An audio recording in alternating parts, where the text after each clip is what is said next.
Welcome back to another technical deep dive here in the Debug Zone. Today, we're tackling a big question and breaking it down with insights from other users. Hopefully, this clears up some misconceptions and helps you get the answer you need.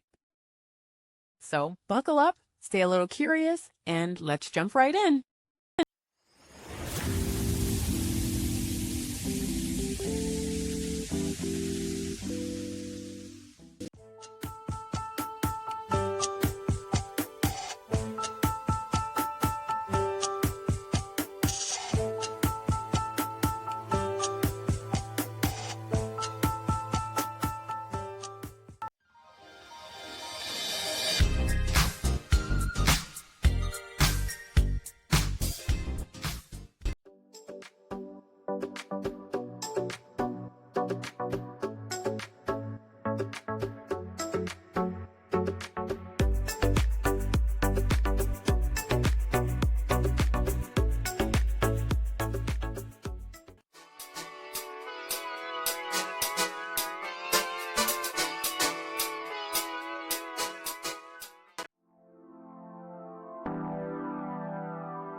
And that's a wrap.